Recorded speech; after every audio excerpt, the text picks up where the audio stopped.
Que a graça e a paz do nosso Senhor e Salvador Jesus Cristo vivo venha guardar nossa mente e o nosso coração nesse tempo que se chama hoje, mais um dia que o Pai nos permitiu viver para a glória dele, mais um dia que ele nos permitiu aprender mais sobre ele, sobre quem nós somos, sobre quem ele é e sobre a sua glória, sobre a sua graça que nos alcança de forma imerecida. Graças a Deus por isso, porque se fosse por nossos méritos nós estávamos fadados a sermos consumidos. Graças a Deus pela misericórdia do Senhor que se renova a cada manhã. Hoje nós vamos começar mais um livro, o último agora dos livros que nós chamamos de os Evangelhos, né, que vão narrar a vida, morte e ressurreição de Jesus. Dessa vez quem vai narrar o evangelho é João, um evangelho totalmente diferente dos outros três que nós lemos e meditamos, Mateus, Marcos e Lucas, chamados de sinóticos, muito parecidos, mas o de João é um evangelho mais fora da caixinha, e nós vamos falar um pouquinho sobre esse evangelho, né? A partir de agora nós vamos nos próximos dias meditar sobre a perspectiva de João acerca de Jesus, né? A teologia que ele vem trazer sobre a divindade de Jesus, a humanidade de Jesus, a eternidade de Jesus, a pré-existência dele, tudo isso vai realmente edificar muito a nossa vida. Tem muita coisa no Evangelho de João. Hoje nós vamos falar de 4 capítulos, mas assim, enquanto eu li o casamento, né, em Caná e a transformação da água em vinho, só nesse trecho já dá pra gente ficar falando pelo menos 2 horas sem detalhar muito, né? Por causa de tantas coisas que nós podemos aprender. Então, o que Deus colocou no meu coração, filha, fique em paz, porque eu vou revelar para cada um conforme eles buscam. Não cabe a você trazer tudo, né? Então, eu creio que o Espírito Santo vai trazer muito entendimento enquanto você lê, enquanto você relê. Então não deixe de buscar. E aqui eu vou trazer um panorama geral e falar de algumas coisas que a gente aprende, né? Um pouco fora da Bíblia também, da tradição cristã, que eu li nos dicionários, nos estudos, para a gente poder ter um entendimento, e eu creio que vai ser edificante para nós. Amém? Deixa eu cumprimentar a irmã Roselaine, que já entrou. Irmã Rose, lembrei de você hoje, quando eu disse que iria levar livro para você na igreja, livros, e eu esqueci. Tá? Me perdoa, mas eu vou separar. Em nome de Jesus, na próxima oportunidade que a gente estiver junto, eu vou levar, se Jesus permitir. Vamos fazer uma oração? Senhor Jesus, tudo é por ti, tudo é para ti, tua é a glória. Nós estamos aqui, Senhor, porque nós precisamos de ti. Somos totalmente dependentes de ti. Eu oro para que o Senhor nos revele, Espírito, aquilo que nós, seres humanos, com a nossa mentalidade física e carnal, caída, depravada, nós não conseguimos compreender, mas aquilo que por meio do teu Espírito e de um novo nascimento, vivificados por tua palavra, onde nós não vivemos, mas Cristo vive em nós, nós podemos crescer, Senhor, edificados nessa fé genuína, que é o fundamento, que é Cristo Jesus. Eu te peço, revela-nos, Espírito Santo, aquilo que nós não conseguimos compreender e nos ajuda a colocar em prática, sermos testemunhas dessa palavra, em nome de Jesus. Amém? Deixa eu cumprimentar a Chiquinha, que já entrou, e a Cacá também. Sejam bem-vindas, amadas do Senhor. Vamos para nosso estudo, então, do Evangelho segundo escreveu João. O Evangelho de João, ele é o mais profundo. Ele é chamado até de o Evangelho Espiritual, por Clemente de Alexandria, porque ele vem trazer, mesmo que João usou um grego muito simples, uma estrutura muito simples, ele vem trazer na essência uma complexidade de uma doutrina sobre Cristo Jesus que os outros evangelhos não trazem, né? E não estou dizendo aqui que ele é maior ou menor, a gente vai entender que cada um tem um propósito, né? Ele não vem para substituir os evangelhos, ele vem para complementar. E isso é muito lindo. Ele é um evangelho que ele não foca nas parábolas e nos ensinos de Cristo através da parábola. Inclusive, nos evangelhos sinóticos, Mateus, Marcos e Lucas, a gente vai ver um foco muito grande no reino dos céus ou no reino de Deus. Mas o evangelho de João, ele não vai focar no reino de Deus, ele vai focar na pessoa de Cristo Jesus. Então nós vamos ver muitas vezes no evangelho a palavra, a expressão eu sou. A gente vai conhecer Jesus na sua intimidade, na sua essência, na sua divindade, na sua eternidade. João vem para provar que Jesus, ele não é um homem que nasceu em Belém, que foi criado e surgiu ali em Belém. Não, ele desde a eternidade, desde o princípio, antes do princípio do mundo, ele é. Ele é o Verbo, ele é o Senhor, ele é, na verdade, ele não é uma criatura, ele é o Criador. Todas as coisas foram feitas por meio dele, né? E tudo foi feito para ele. Sem ele, nada do que foi feito foi criado. Sem ele, nada foi criado. Ele é a palavra, ele que deu a vida a todas as coisas. Então, João vem trazer esse entendimento. Ó, esse Jesus, Mateus vem mostrar que ele é o Messias aguardado. Marcos vem provar de como ele veio para ser um servo. Lucas vem provar, né, para os gentios. Olha, ele veio para alcançar toda a humanidade. Mas João vem falar, ele é Deus. Desde o princípio, ele sempre existiu. Meu Deus, isso é muito lindo. Boa tarde, Sossô. Seja bem-vinda, minha preciosa aluna. Saudade de ter você aqui conosco. Que bom que você está aqui hoje. Deus abençoe, viu? Então, o Evangelho de João, ele vai mostrar que Jesus é esse eu sou, ele é Deus, ele é o Filho de Deus Pai, ele é pré-existente. O próprio Jesus declara a sua pré-existência quando ele diz, olha, Pai, glorifica-me com a glória que eu tinha antes da fundação do mundo, a glória que eu tinha contigo. Isso está lá no 17:5, deixa eu só falar o versículo certinho. Ele orando, ele fala, agora, Pai, glorifica-me e leva-me para junto de ti, para a glória que eu tive ao teu lado antes do princípio do mundo. Ou seja, Jesus está declarando a sua pré-existência. Ele era consciente de que ele não é só um ser humano, ele é Deus. Embora ele seja também, ele tenha também essa humanidade que também vai ser refletida no livro de João. Inclusive, o livro de João vai usar a palavra mundo 70 vezes. 70 vezes nós vamos ver a palavra mundo, porque Deus amou o mundo não conheceu, né? A gente vai ver, veio ao mundo que ele criou, mas o mundo não o reconheceu. Aí ele veio para o seu próprio povo, mas eles também o rejeitaram. Só que a todos quanto nele creram, deu-lhes o poder de serem feitos filhos de Deus.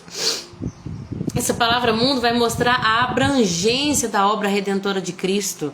O amor de Deus não é só para os judeus, não é só para o povo escolhido. Jesus morreu para que todo aquele que nele crê não pereça. E Deus enviou o seu Filho. Essa foi a maior prova de amor. Deus amou o mundo de tal maneira que, lembrando que amor não é um sentimento, amor é uma atitude.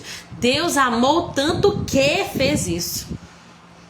Deus amou tanto o mundo que... Amor não é eu tô sentindo de amar, hoje eu não sinto de amar. Não é isso.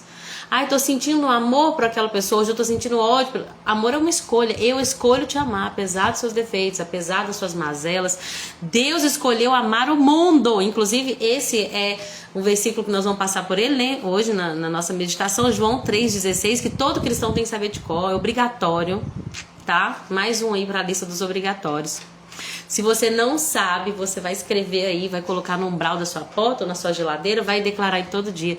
Ele é chamado de o texto áureo da Bíblia, né? Como se a Bíblia pode ser resumida num versículo que é o principal, assim, que resume a obra de Deus com a humanidade, é João 3,16. Porque Deus amou o mundo de tal maneira que deu seu Filho unigênito, ou único, para que todo aquele que nele crê em Jesus não pereça, mas tenha vida eterna. Né?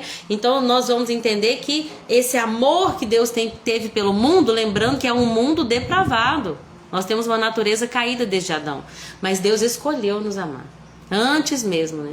Quando ainda éramos pecadores, Paulo vai falar sobre isso. Ele escolheu nos amar, Jesus escolheu nos amar, e o amor dele colocado em atitudes foi que Deus enviou o seu Filho, e ele foi obediente até a morte, e morte de cruz, morreu para nos salvar. Amém? E Jesus vai mostrar que ele é pré-existente, ele vai mostrar a sua igualdade, ele fala, olha, eu sou do Pai, eu sou como o Pai, eu e o Pai somos um.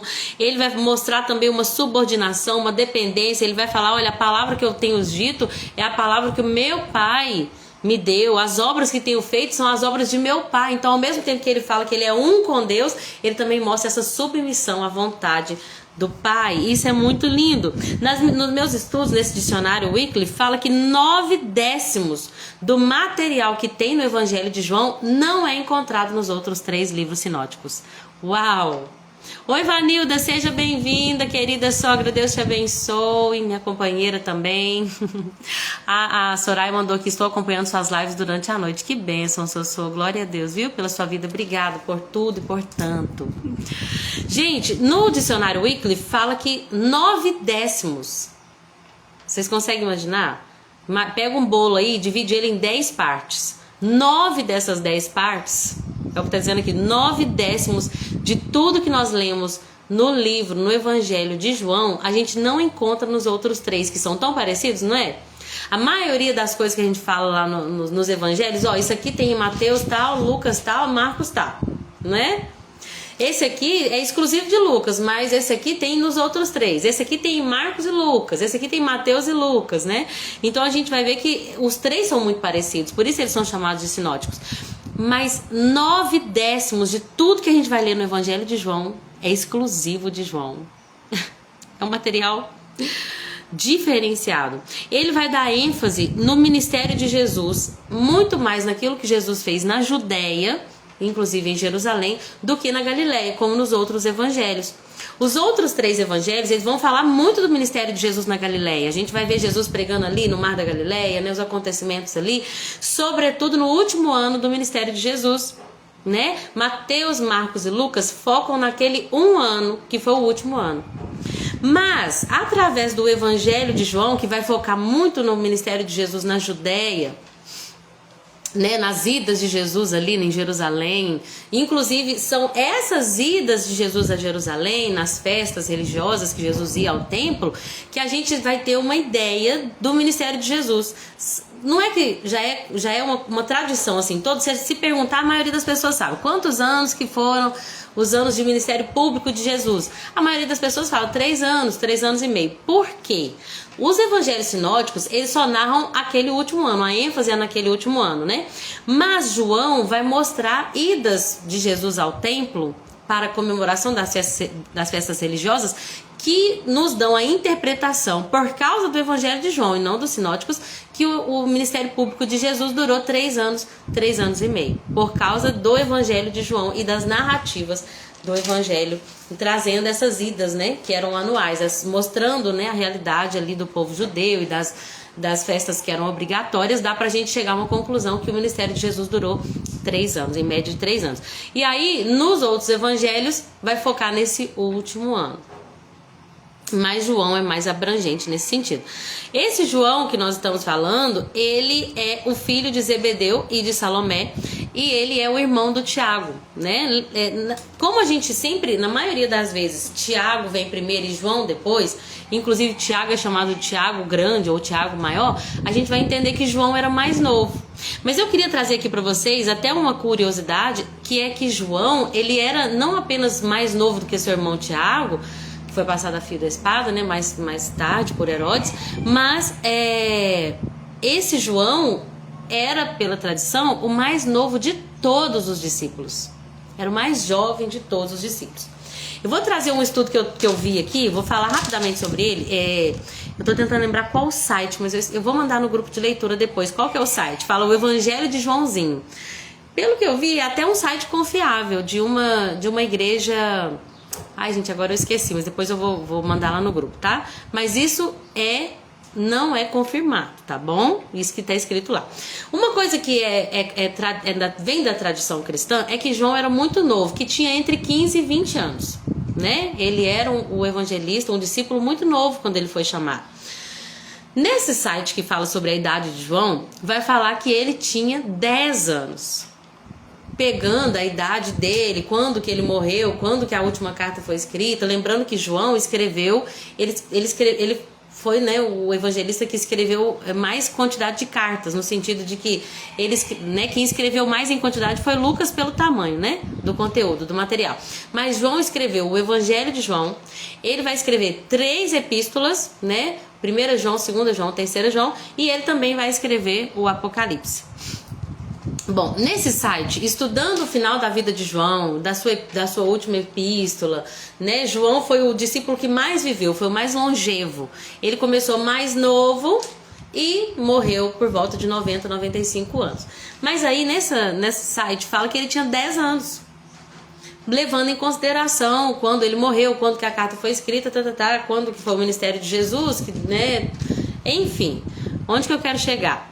E eu achei muito interessante, tá? Não tô falando que é a verdade, viu, gente? Em nome de Jesus, não tá na Bíblia. Mas é interessante porque ele vai trazer algumas características de João sendo uma criança. Uma das características que eu me lembro é que fala que quando eles foram fazer a ceia, já era tarde da noite. Não era comum um homem deitar no colo do outro, né? Mas como João era uma criança, ou era o mais novo, provavelmente porque ele sentiu sono, ele encosta ali e reclina ao peito de Jesus. Faria todo sentido, né? Não sei se é isso mesmo, se eles tinham tão pouca idade mesmo. Mas outro detalhe que ele vai falar lá é que alguns escritores vão até dizer que quando Jesus fala assim, olha, sejam o menor, sejam como uma criança, e aí pegando uma criança e colocando no meio deles, nesse site vai falar que essa criança era João. Achei interessante porque, de fato, a gente vai ver que Jesus vai dizer que o menor é o maior. E o maior vai ser chamado menor. E a gente vai ver como que João, ele foi aquele que ele permaneceu com Jesus o tempo todo. Se bem que agora não faz muito sentido Jesus ter deixado Maria, né, sob a responsabilidade de uma criança. Não faria sentido.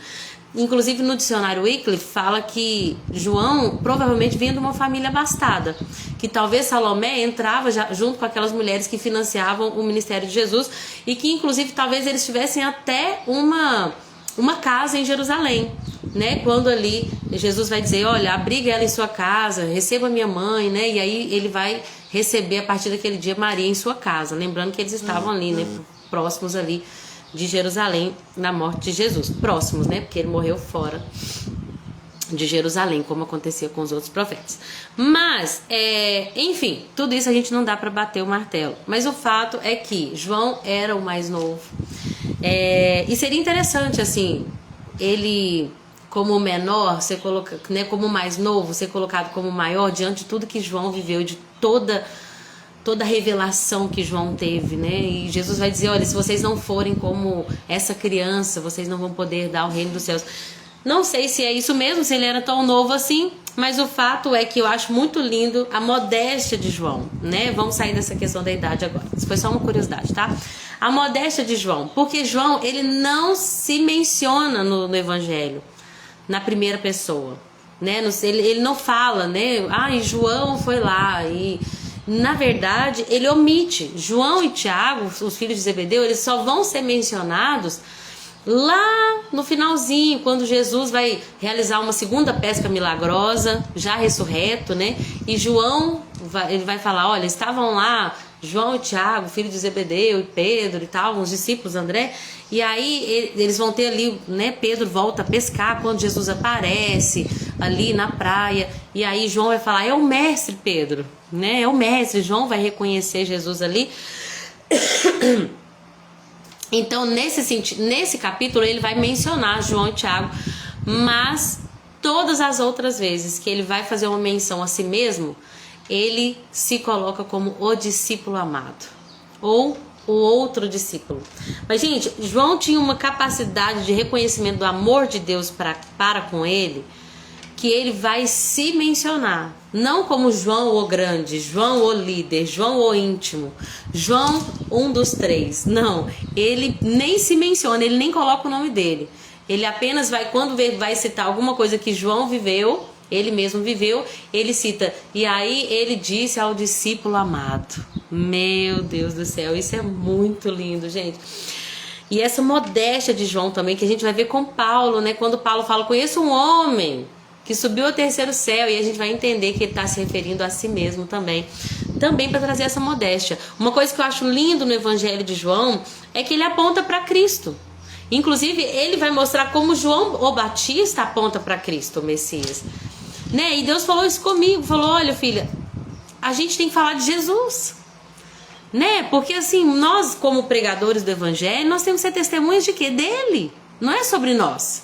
E eu não estou dizendo que a gente não vai testemunhar das, né? Eu gosto muito de expor as minhas fraquezas para mostrar, porque Deus expôs as fraquezas de todos os heróis. Davi, né? Deus não escondeu que ele foi adúltero e assassino naquela ocasião com Batseba. Deus não omitiu que Pedro negou. Mesmo depois da descida do Espírito Santo e Pedro como líder, Deus não omitiu o fato de que Paulo teve que chamar a atenção de Pedro, porque estava indo para o lado lá dos judeus e desprezando os gentios. Deus, ele não esconde, então eu não tenho problema de esconder minhas fraquezas. E é claro que a gente vai contar das coisas boas que Deus tem feito na nossa vida para testificar sobre quem ele é. Mas quando eu lia isso aqui sobre João, João vem para falar de Jesus. E essa deve ser a nossa pregação.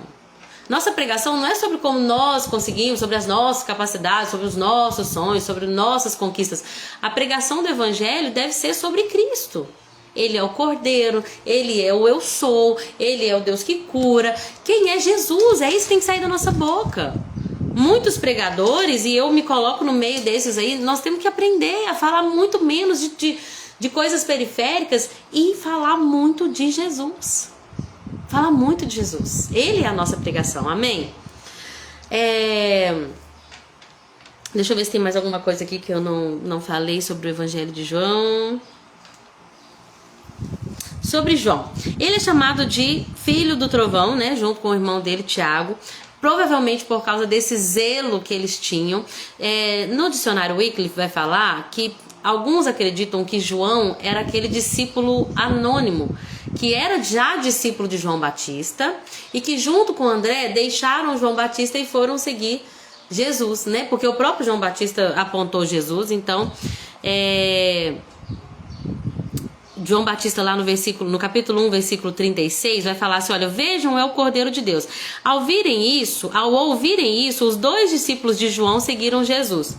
Jesus olhou em volta e viu que o seguiam e perguntou, o que vocês querem? E aí eles vão dizer, mestre, onde o senhor está hospedado?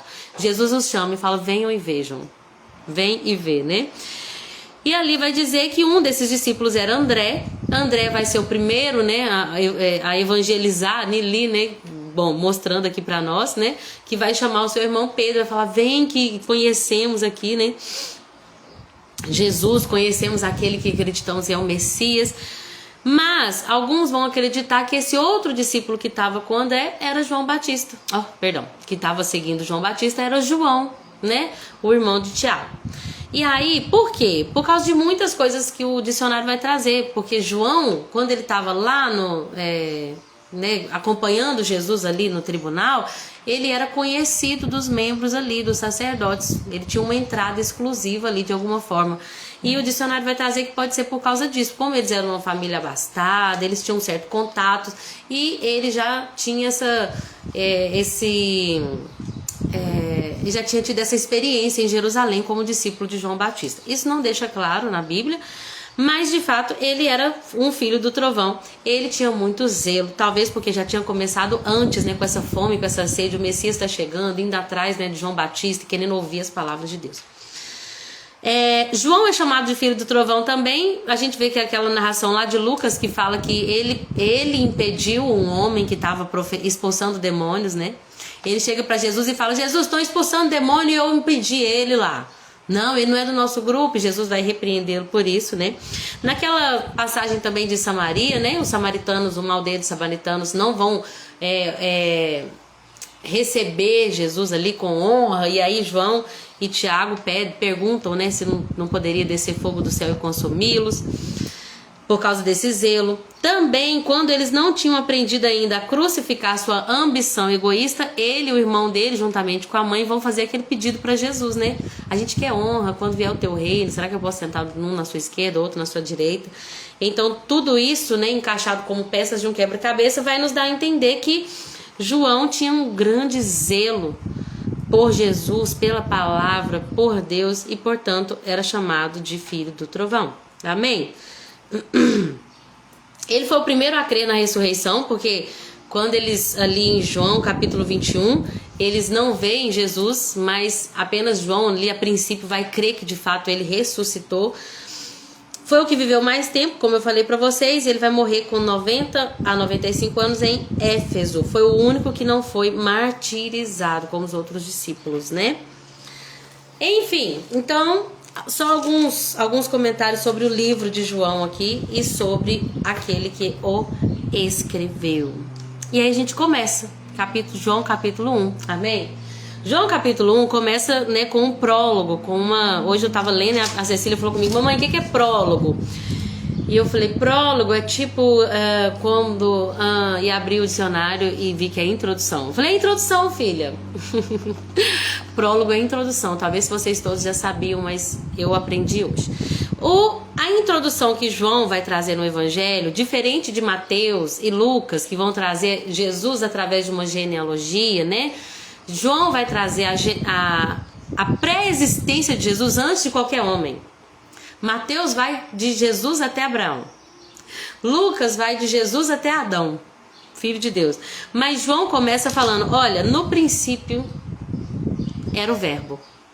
E o verbo era Deus. E ele estava com Deus. O verbo estava com Deus e o verbo era Deus, né? Na minha versão aqui, a tradução é, no princípio, aquele que é a palavra já existia. A palavra estava com Deus e a palavra era Deus. Só nesse primeiro versículo já tem muita teologia. Mas o que João está querendo dizer aqui? Gente, João, ele usou a palavra logos. Quando a gente vê traduzido aqui palavra e verbo, é logos. Essa palavra logos, para o grego, ela tinha muito sentido, porque ela vem de uma raiz grega, de uma filosofia que fazia referência. Qual que é a razão do universo? Para que o universo existe? O que é o princípio organizador do universo? Seria esse logos. Logos é o que fundou o universo por uma razão e que organiza o universo por uma razão. E João vai começar a carta, lembrando que João vai escrever isso, né, no meio de uma igreja que já estava ali se desprendendo do judaísmo, né? Já no final ali da vida dele, a igreja estava se desprendendo do judaísmo e sendo uma entidade independente, que é a igreja, o corpo de Cristo. E João vai usar aquilo que os gregos iam entender muito bem, de uma filosofia que ia trazer o que fundou o universo, o que é o logos. E aí João vai trazer, olha, no princípio, ele era o logos. Ele é o logos. E ele já existia desde o início. Desde antes da fundação do mundo, o logos já existe. O logos estava com Deus, ou seja, ele é coeterno com Deus, ele não é uma criatura de Deus, ele já estava com Deus desde o início e ele é Deus. O logos é Deus, Jesus é Deus. Então João vai trazer essa ideia de que Jesus, ele tem divindade, embora sendo humano, ele sempre existiu, ele é pré-existente, ou seja, não é que do nada Deus colocou ali um espermatozoide no óvulo de Maria e ali criou, não. Ele é a palavra, o verbo se fez carne. A palavra que sempre existiu e que criou todas as coisas. A Bíblia diz, por meio dele tudo se fez. E sem ele nada do que foi feito poderia ter sido feito. Nessa versão fala, por meio dele Deus criou todas as coisas e sem ele nada foi criado. Aquele que é a palavra possuía a vida e a sua vida trouxe luz a todos.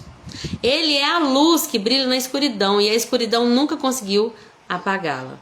Gente, então vai dizer no versículo... deixa eu só achar onde aqui. Aí vai falar de João, né? João veio testemunhar sobre a luz. Ele não era a luz, mas ele veio para falar da luz. Jesus é a luz. O que é luz? Luz é aquela que revela. Jesus vem para revelar o Pai, o caráter do Pai. Quem é o Pai? O amor do Pai. Então Jesus, ele vem para ser essa luz que vai trazer luz ao coração daqueles que estavam antes nas trevas, sem compreender das coisas espirituais, né? Esse novo nascimento. Ele veio para o seu próprio povo, mas eles não o conheceram, eles o rejeitaram. Ou seja, Jesus veio porque a salvação vem dos judeus. Ele veio a começar pelos judeus, porque os judeus recebendo Jesus com grande glória seria para toda a terra, para todos os gentios. Mas os judeus não o receberam. Aí vem aquela palavra linda, ele veio para o que era seu, mas os seus não o receberam. Mas a todos quanto receberem Jesus, sejam judeus, gentios, homens, mulheres, ricos, pobres, pretos ou brancos, todos quanto receberem Jesus, Jesus deu-lhes o poder de serem feitos filhos de Deus. Meu Deus. Oi, Cristina, seja bem-vinda, amada. Paz do Senhor Jesus. Espero que você esteja bem. Vou aproveitar, deixa aqui mandar um beijo para minha mãe. Beijo, mãezinha. Beijo, dona Lenir. Deus abençoe vocês nessa noite. Que vocês tenham uma noite de paz e de prosperidade espiritual, em nome de Jesus. Gente, e aí ele vai dizer, olha, a palavra, versículo 14, o verbo se fez carne, né? Nessa versão fala, sim, a palavra se tornou ser humano, carne e osso, e habitou entre nós. Então o Logos, que já existia desde sempre, ele se fez carne no ventre de Maria, ele se encarnou. E ele veio como um ser humano e habitou entre nós. E ele era cheio de graça e verdade. Vimos a sua glória, a glória do Filho único do Pai. Então nós vamos entender que Jesus é o Filho de Deus, o Filho único de Deus. João deu testemunho dele. E aí olha que lindo, o versículo 17 fala, porque a lei foi dada por Moisés, mas a graça e a verdade vieram por Cristo Jesus. Glória a Deus! E aí, a gente vai ver começando a contar a história do testemunho de João Batista. A gente vai ver que as pessoas elas vinham a João e perguntavam, quem é você? Inclusive, é uma pregação que o Senhor fala muito ao meu coração, e eu já ministrei em alguns lugares, falando sobre identidade. João Batista, ele sabia quem ele era. Quando eles chegam para João e perguntam, quem é você? Ele já fala claramente, eu não sou o Cristo. Porque as pessoas tinham expectativa de que João era aquele tão aguardado. Eles perguntam, se você não é o Cristo, então você é Elias? E ele diz, não. Então, o que você tem para dizer acerca de você mesmo? Você é o profeta que a gente tem esperado? Não. Quem é você? E João fala, eu sou a voz que clama no deserto. Prepare um caminho para o Senhor. Isso é tão lindo, porque João, ele não queria a glória para si. A gente vai ver um João, assim como o evangelista, o João Batista apontam para Cristo. Não estou aqui para falar de mim, não quero falar sobre quem é João Batista, sobre meus antecedentes, meus antepassados, sobre como tenho vivido no deserto, sobre minhas renúncias. Não, eu não estou aqui para falar de mim, eu estou aqui para apontar para ele. E é esse o nosso ministério, gente. O nosso ministério não é para falar, não tô aqui para falar da Lorena, de como eu tenho dons, de como eu sou assim, de como... Não sou nada. Tô aqui para apontar para Jesus. E a minha vida e a nossa vida deve apontar para Jesus. Ele vai dizer, e ele tem uma identidade tão firmada sobre quem ele é. Quem é você, João? Eu sou uma voz. Inclusive nessa pregação de identidade, eu sempre falo que João Batista não se fala de nenhum milagre que ele fez. Porque ele não veio para ser um profeta que fazia milagres como Eliseu e Elias. Ele veio para ser uma voz. E ele cumpriu o ministério dele. E tá tudo bem se não fala que ele ressuscitou nenhum morto, nem fez nenhum milagre de multiplicação, porque ele veio para ser uma voz. E ele foi uma voz. Ele dizia, raças de víboras, preparem, né? Demonstrem que vocês se arrependeram, né? Produzam fruto de arrependimento. O machado está posto à árvore. Aquele que não produzir fruto vai ser... A árvore que não produz fruto vai ser cortada. Vai virar lenha. Então ele era uma voz que preparava as pessoas para a chegada do Messias. Ele mesmo disse, eu vim para batizar com água. Mas vem aquele depois de mim que eu não sou digno nem de amarrar o cadarço do tênis dele. Se fosse na nossa versão hoje, 2026, 2025, né? Eu não sou digno nem de desamarrar as correias da sua sandália. Eu não sou digno de nada. Eu não sou digno nem de ser o servo mais inferior. Eu não sou digno. Mas esse vai vir depois de mim e ele vai batizar vocês com o Espírito Santo e com fogo. No dia seguinte que eles vão fazer todas essas perguntas para João, João vê Jesus e novamente ele aponta para Jesus. Vejam, é o Cordeiro de Deus que tira o pecado do mundo. É ele que vocês devem seguir, ó. É ele que vocês devem ouvir. João não estava preocupado porque eu estava perdendo discípulos. Depois, lá em João 3, nós vamos ver que eles estavam batizando, né? Eles diziam, ó, Jesus está batizando. Na verdade não era Jesus, eram os discípulos. Ô João, tá tomando teu lugar, João. Não. Eu sou o amigo do noivo. O amigo do noivo não tem a noiva para ele. Eu não quero usufruir da noiva, de jeito nenhum. Eu me alegro que o noivo tenha a sua noiva. E importa que ele cresça e que eu diminua. Meu Deus, gente, se a gente entender isso, a gente tá feliz. Importa que Jesus cresça, que Jesus seja adorado, independente das nossas humilhações, dos nãos que a gente recebe de Deus, independente dos sonhos que Deus vai permitir a gente viver e dos que Ele vai falar não. Importa que Jesus cresça e que nós diminuamos. Ô João, Jesus está levando seus discípulos, não tem problema, não tem nada que é meu. Tudo que a gente tem vem do céu. Amém? Inclusive esse versículo está em João 3 também. Depois eu chego lá. Mas vamos lá. E aí, gente, a gente vai ver que João vai testemunhar sobre Jesus, porque ele vai dizer: eu vi o Espírito Santo descer sobre ele, eu vi com meus próprios olhos, e Deus já tinha falado comigo, olha, aquele que vi, deixa eu achar aqui, gente, eu não sabia quem ele era, mas quando Deus me enviou para batizar com água, Deus me disse: aquele sobre o qual você vira o Espírito descer e permanecer, esse é o que vai batizar com o Espírito Santo. E eu vi o Espírito descer sobre Jesus, portanto, ele é de fato o aguardado, o Messias. Então tem aquele episódio que eu já comentei, né? 2 discípulos de João vão passar a seguir Jesus depois que João aponta para ele.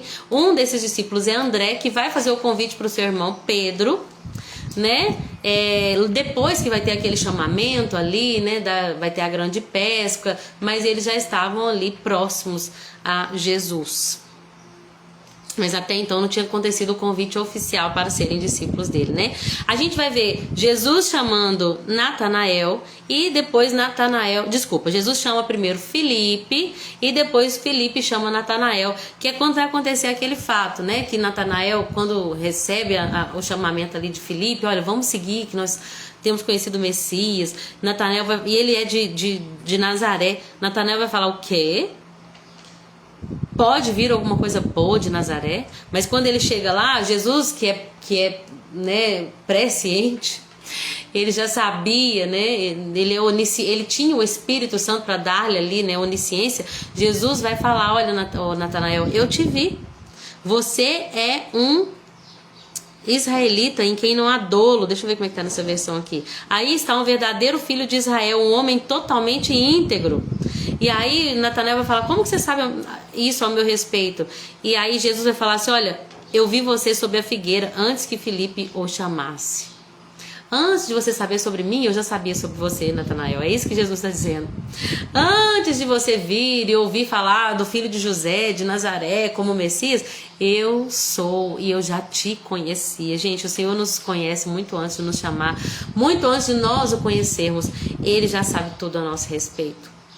Então Natanael vai dizer: Rabi, o Senhor é o Filho de Deus, o Rei de Israel. E Jesus vai dizer: você creu em mim só porque eu falei que eu te vi na figueira? Você vai ver coisas muito maiores que essa. Eu lhes digo a verdade: vocês verão o céu aberto e os anjos de Deus subindo e descendo sobre o Filho do Homem. Meu Deus, que coisa linda. Deixa eu só ver se eu deixei passar alguma coisa aqui. Não. Vamos para o capítulo 2? Capítulo 2 começa então o ministério de Jesus ali. Na verdade, ele vai fazer seu primeiro milagre público, né? Eles vão ser convidados para uma festa de casamento lá em Caná da Galileia. Jesus, seus discípulos e a mãe dele foram convidados. Eles estavam lá durante a festa quando o vinho acaba. E a mãe de Jesus ela já sabe quem ele é, né? Ela vai pedir socorro ali. Vai falar: Jesus, meu filho, o vinho acabou. E aí Jesus vai falar para ela: mãe, na verdade ele fala: mulher, isso não me diz respeito, minha hora ainda não chegou. Mas ela de prontidão diz aos empregados: façam tudo o que ele mandar.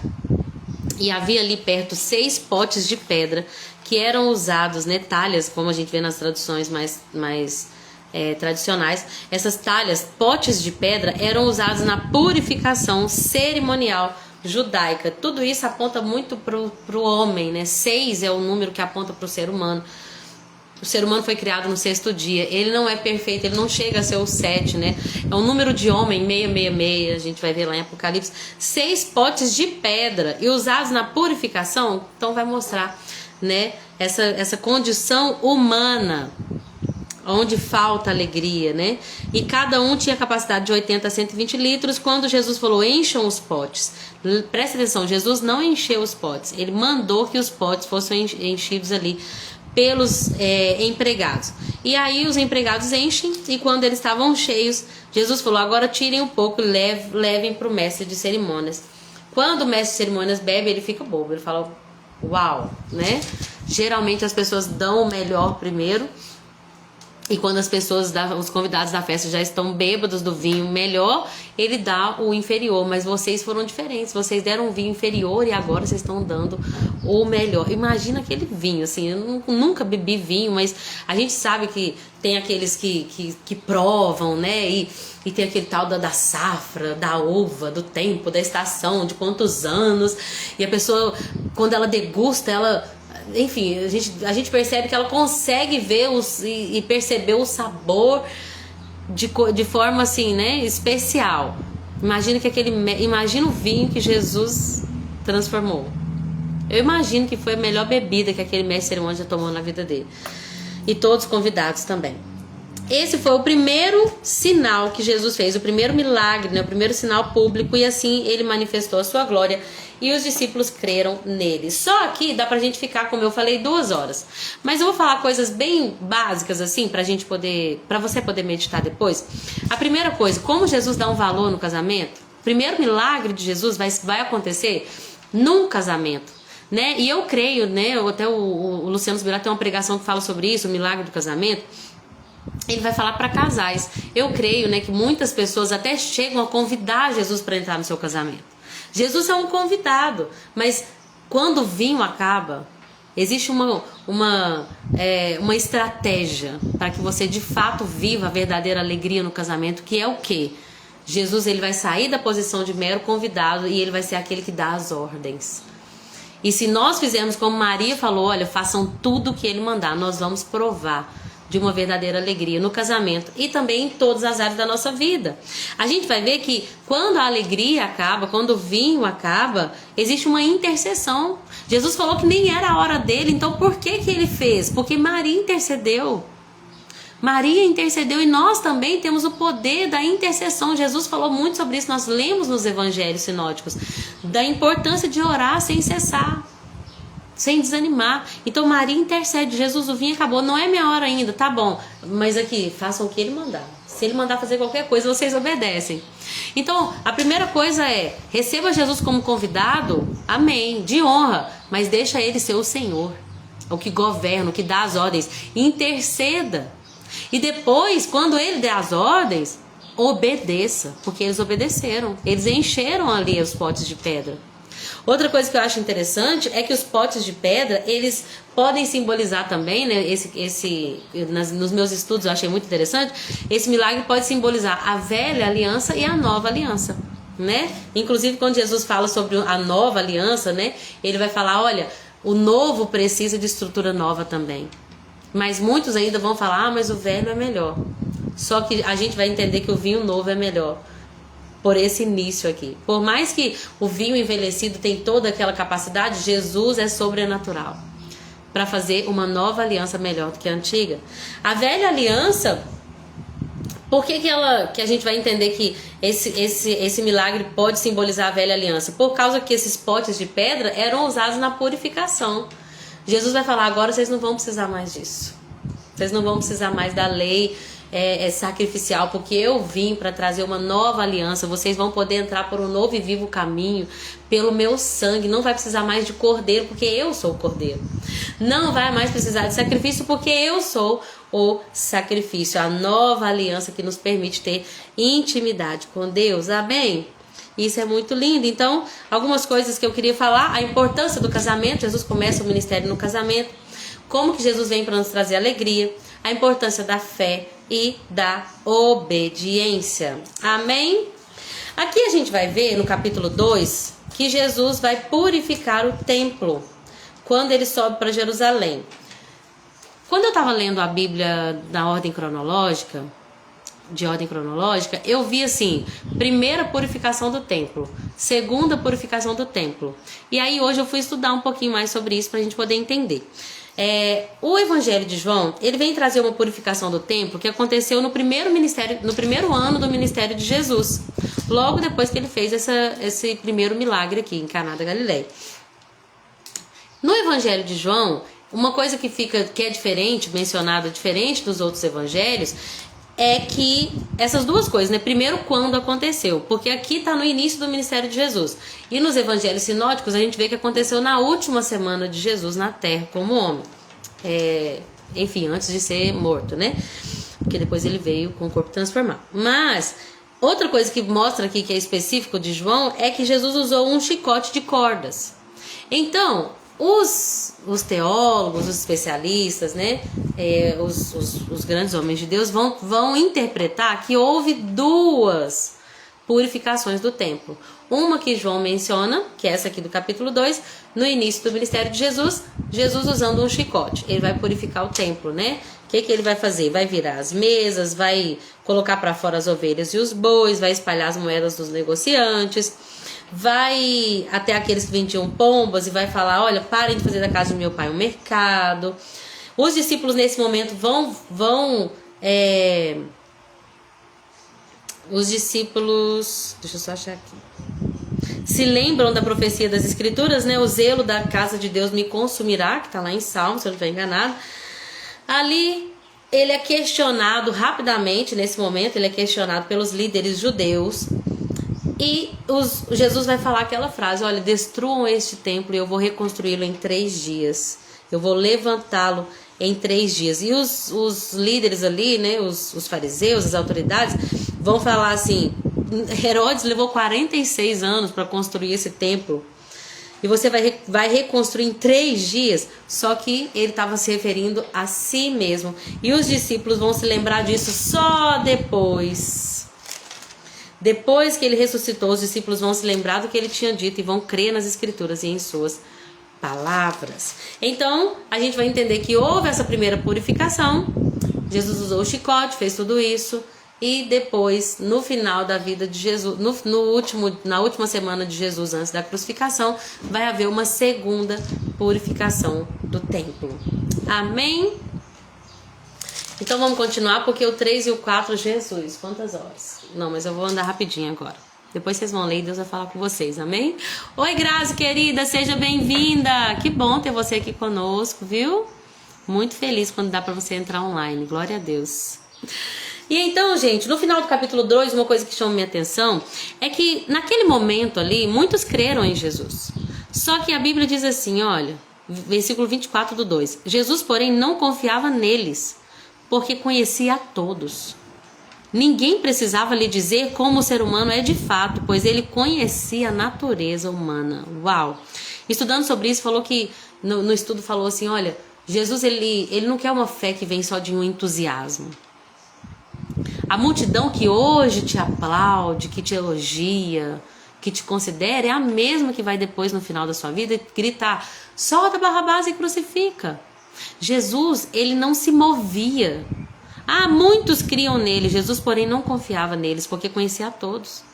Jesus não se movia com o entusiasmo deles, porque ele via que não era uma fé sincera e firme.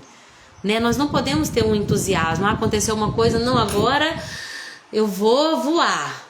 Jesus quer uma fé obediente, diária, mesmo nos dias maus. Eu escolho amar, que o amor é uma escolha. Né? Eu escolho amar a Deus, mesmo quando eu não sinto, mesmo quando eu não entendo, mesmo quando tá difícil, eu escolho amá-lo, de tomar a minha cruz, né? Porque o ser humano amou a Deus de tal maneira que, é isso que a gente tem que entender, amar não é um sentimento. Eu tô sentindo de fazer a obra hoje eu não tô sentindo de fazer nada. Não, eu escolho amar, a ponto de tomar a minha cruz e segui-lo. Amém? Capítulo 3 vai falar sobre a conversa que Jesus teve com Nicodemos, que foi assim, a conversa, narrada também só no Evangelho de João. Vocês estão vendo que eu tô aqui com o meu copo de medidas, né? Que eu amo tomar água no meu copo de medidas. Quem é esse Nicodemos que foi falar de noite com Jesus? A gente já começa a ver que ele tinha muito para perder.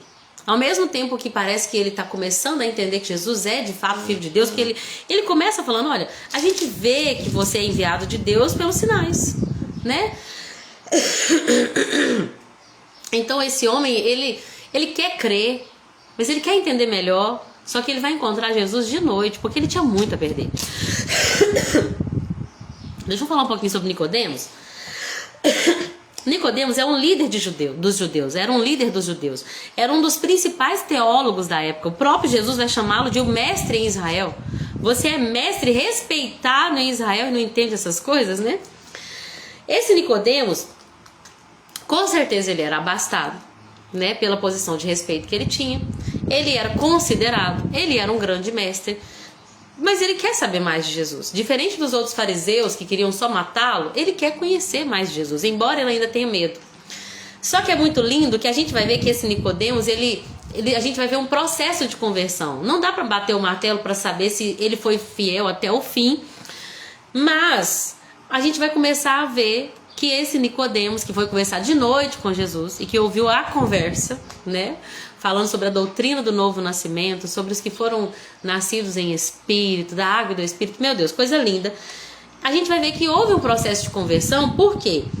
Ele vai defender Jesus perante os principais sacerdotes e os fariseus, lá em João, capítulo 7, nós vamos ver isso. João 7, gente, deixa eu só ver aqui. Eu vi João 7, mas parece que tá tão... Isso mesmo. Nicodemos, o líder que antes havia se encontrado com Jesus, vai perguntar: a lei permite condenar um homem antes de haver uma audiência? Então ele começa a defender Jesus diante dos outros sacerdotes e fariseus. Ele vai ajudar o José de Arimateia a preparar o corpo de Jesus, lá em João 19, a gente vai ver isso. E uma coisa que a gente vê na tradição cristã é que ele foi fiel a ponto de ele ter sido expulso da sinagoga, né, e de suas funções pelos judeus hostis e expulso até de Jerusalém. Então custou tudo. E Jesus falou, né, se você vem a mim, se você ama a sua própria vida mais do que a mim, então você não é digno de ser meu discípulo, porque o custo do discipulado é tudo. E a gente vai ver que Nicodemos, ele vai de fato entregar tudo. As regalias. Imagina um homem que era respeitado ser expulso da cidade de Jerusalém, né? Ter que entregar os seus cargos porque ele confiou num homem que diz ser Deus. Imagina quanto dinheiro ele não perdeu com isso, quanto prestígio, quanto status. Mas quem conhece Jesus verdadeiramente não tem apego a nada, porque conhece da verdadeira salvação. O capítulo 3 da conversa de Jesus com Nicodemos era muito profunda. Eu vou trazer só por cima, assim, por alto, essa doutrina do novo nascimento, que é o quê? Ele vem começando assim, eu vejo que você é enviado de Deus, né? Nós sabemos que foi Deus que te enviou, porque o Senhor tem feito tantos sinais. E Jesus já assim, a queima-roupa. Ele já fala, eu te digo a verdade, se não nascer de novo, não entra no reino de Deus. Oi? Falar para um velho, desculpa assim, né? Para um senhor idoso, perdão. Vai falar para um senhor idoso que é um mestre em Israel, um professor, um teólogo, conhece de Bíblia, gente. Você tá doido. E eu tenho que... Como assim nascer de novo? Nicodemos, tudo que você sabe, tudo que você aprendeu, eu vou fazer tudo novo. Porque agora tudo que você aprendeu vai apontar para mim, para uma nova aliança, para um novo tempo e um novo vinho que é melhor. Mas aí Nicodemos não entende. Como assim? Como pode um homem velho nascer de novo? Como que eu vou voltar para o ventre da minha mãe e nascer de novo? Eu quero o reino de Deus. Eu quero ver o reino de Deus, mas como que eu vou entrar de novo na barriga da minha mãe? E Jesus diz, ninguém pode entrar no reino de Deus se não nascer da água e do Espírito. A carne só pode gerar carne. Nessa tradução fala, os seres humanos geram vidas humanas, mas o Espírito é que dá à luz à vida espiritual. É necessário nascer de novo. O vento sopra onde quer, ouve-se a sua voz, mas não se sabe nem de onde vem, nem para onde vai. Assim é todo aquele que é nascido do Espírito. Meu Deus. Ele não entende, ele fala, como pode ser isso? Jesus fala, você é um mestre respeitado, não entende essas coisas? Eu lhes digo a verdade. Nós temos falado daquilo que sabemos e vimos, no entanto, vocês não creram. Se quando falo de coisas terrenas vocês não creram, como vão crer quando eu falar das coisas celestiais? Meu Deus. E aí, Jesus vai falar o versículo 16, que é tão, né, que é tão profundo. Porque Deus amou o mundo de tal maneira que enviou seu Filho único, para que todo aquele que nele crer não pereça, mas tenha a vida eterna. Qual que é a doutrina do novo nascimento? O nascer de novo simboliza uma obra criativa e que traz vida, e ela só é realizada pelo Espírito Santo. Eu não posso fazer com que minha filha tenha um novo nascimento. Eu posso gerar uma filha, eu posso, pelo meu marido, né, ter um nascimento carnal. Através de mim, ser humano cria ser humano. Mas a minha filha não vai para o céu só porque ela é minha filha. Ela precisa que o Espírito Santo gere vida no espírito dela. Quando Adão pecou, Jesus falou: hoje mesmo vocês vão morrer. Eles não morreram naquele dia, não na sua carne, mas eles morreram espiritualmente.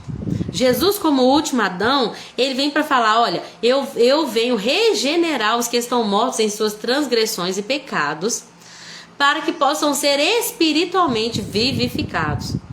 E então Deus nos transforma por meio do Espírito de filhos do diabo para filhos de Deus.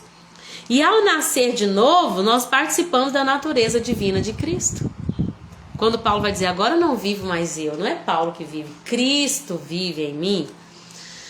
Quando Jesus diz que é necessário nascer da água e do Espírito, isso tem muitas interpretações, mas a gente vai entender que a água é simbolizada pelo batismo.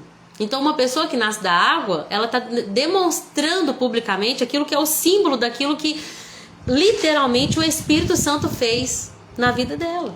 O significado literal do batismo, que é dessa remissão de pecado, purificação, transformação, nascer de novo, é feita pelo Espírito na vida espiritual da pessoa. Então o batismo, batizar com água, é o símbolo, e o Espírito é o significado literal. Porque através do arrependimento e da fé que vem desse novo nascimento, nós alcançamos a salvação. Amém? É isso que o Senhor quer falar com Nicodemos. Nicodemos, você nasceu, você aprendeu muitas coisas, mas se você não nascer de novo, se o Espírito Santo não te purificar, se você não compreender da obra da cruz, se arrepender de seus pecados e pela fé em Cristo Jesus, se você não tiver fé no Filho, você não vai nascer de novo. Que o novo nascimento vem pelo arrependimento das obras mortas e pela fé no Filho de Deus. E assim nós nascemos de novo. O Espírito que antes estava morto é vivificado. E agora nós podemos entrar no reino de Deus com a salvação eterna. Amém? João Batista vai exaltar Jesus, nós já falamos sobre isso, né? É o versículo que eu queria citar, tá no versículo 27, que fala assim, ó: ninguém pode receber coisa alguma a menos que lhe seja concedida do céu. E esse versículo mexe muito comigo, já falei muito sobre ele aqui. Vou saltar, senão eu vou terminar muito tarde. Já falei sobre essa parte. Eu amo essa parte que fala assim, olha, ele foi enviado por Deus e fala as palavras de Deus, porque Deus lhes dá sem limites o Espírito. Uau! O Espírito que habitava em Jesus e a maneira como Jesus se movia era uma maneira sem medida no Espírito. E é por isso que hoje nós podemos viver proezas, porque o Espírito de Jesus está em nós. Ele diz, eu vou, mas eu vou enviar para vocês um outro Consolador.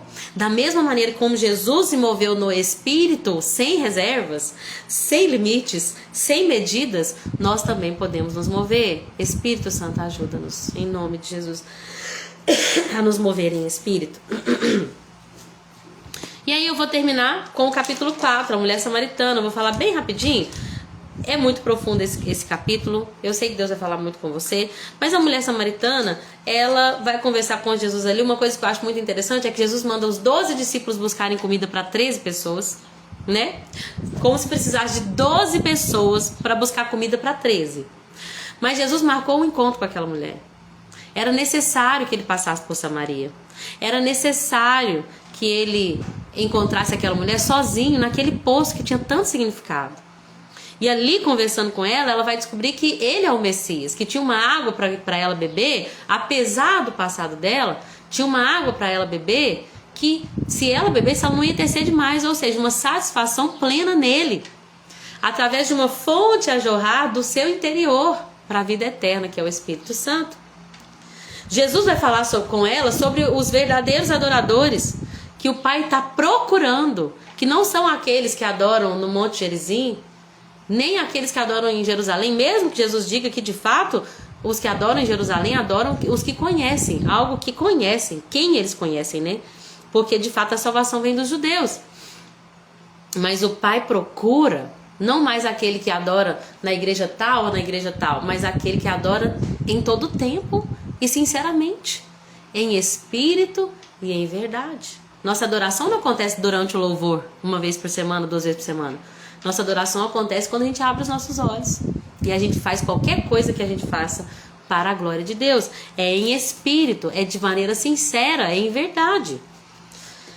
Aquela mulher vai entender que ele é o Messias e ela vai ser a primeira missionária, né? Porque ela volta, ela deixa o cântaro dela, ela nem quer saber de água mais não.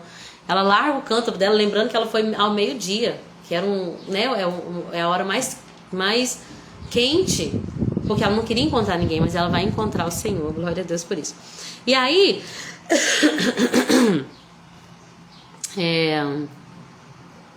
deixa eu só achar aqui, gente, por volta do meio-dia. E aí ela vai como uma grande missionária, ela vai até a aldeia onde ela morava e ela começa a falar: venham, porque conheci aquele que é o Messias. Ele falou de tudo que eu tenho vivido, tudo que eu tenho feito. E de fato, o versículo 39 fala que muitos samaritanos do povoado creram em Jesus por causa daquilo que a mulher relatou. Olha só como que a missionária samaritana, que não é mencionado o nome dela, mas como que o testemunho dela, aquilo que ela viu e ouviu e experimentou sobre Jesus, como que o testemunho dela alcançou todo um povo. Muitos dos samaritanos creram em Jesus por causa dela. Quando eles foram vê-lo, eles mesmos testemunharam: agora cremos, não por causa do que você nos contou, mas porque nós mesmos ouvimos. Agora sabemos que ele é de fato o Salvador do mundo. Glória a Deus. Para terminar o João 4, a gente vai ver a cura do filho de um oficial.